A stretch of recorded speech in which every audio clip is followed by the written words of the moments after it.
Hey up and welcome to another Confident Club Cuppa. I'm on with Todd today, got a whiteboard. Curly's on holiday. Hello Curly. Now we often have a cup of tea in Yorkshire when we're feeling a bit sad. So I'll just have a sip. Because I'm feeling a little bit sad today because we've lost certainly one of my personal heroes. And that's somebody called Tony Buzan. In fact, I'm dressed like this because I'm training to run my first marathon this year. So one of the things I'm using is a mind map. Here's a mind map of how to run a marathon.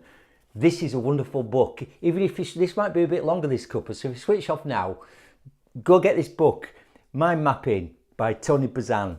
Mind Mapping Mastery, in fact, the complete guide to learning and using the most powerful thinking tool in the universe. A bold, but I believe true claim. So yeah, sadly Tony died at the weekend, and I thought just do a little tribute to him because he's one of my heroes. I was thinking, when was the first time I started using mind mapping? It's probably when I worked in advertising, which is a long time ago. I started in advertising in 1979, and as creatives we used to use mind maps all the time for all sorts of crazy, funky ideas. And since I became a professional motivational speaker, I probably use mind mapping like every day, and it's one of the core things we teach people on our presentation mastery workshop. Those people who've done it will know that, won't you? So you better be doing your mind maps. So a little tribute to Tony Buzan. Just cobbled this together at the garage. I was in the garage. Tony Buzan, let's talk about Tony. So how do I remember Tony? In the middle there I'm going to put, I don't know, a Bunsen burner. Don't have to be good at drawing, just need to know what it is. That's a Bunsen burner, right? For Mr. Tony Buzan. And condolences to Tony's family and friends. Tony. So you know why they're important. Why they're important? Well, that claims one of the best thinking tools you'll ever come across, because most people say is thinking. When we try to prepare a presentation, for example, we go A to B, write some notes. All right, loads of notes in black and white, and the introduction to this is by Dominic O'Brien, world memory champion, and Dominic will tell you that, and Tony would have told you, that the brain hates to try to remember words and black and white, but it loves colours and it loves pictures. And also why mind maps are so great is, and this was Tony's genius, realised that your thoughts go all over the place. It's a bit dropping a pebble in a pond, and like the thoughts radiate out. So mind maps are a great way of capturing your thoughts as they radiate out. And it's holistic, they're all on one thing. So you can kind of look at the whole picture and you can change things around. So that's why you should explore mind maps, I think. How do you do a mind map? Well, different colour for each thing.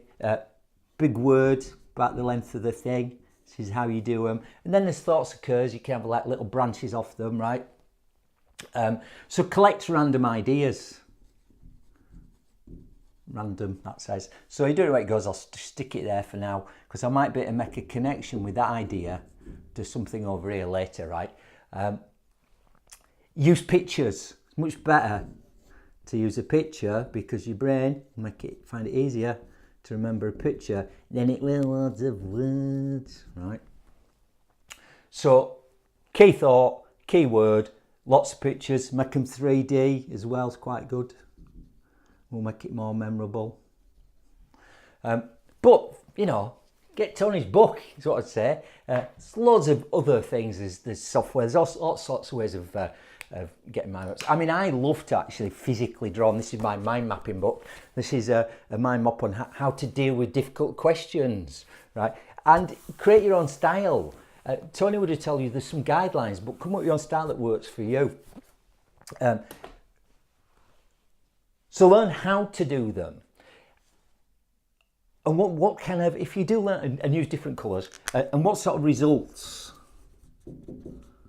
can you expect? Well, first of all, say you've got like a team presentation.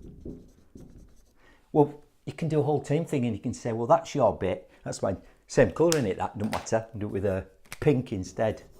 Oh, the other good thing is with mind maps is you can move them out and start again. Oh, here's talk about results, right?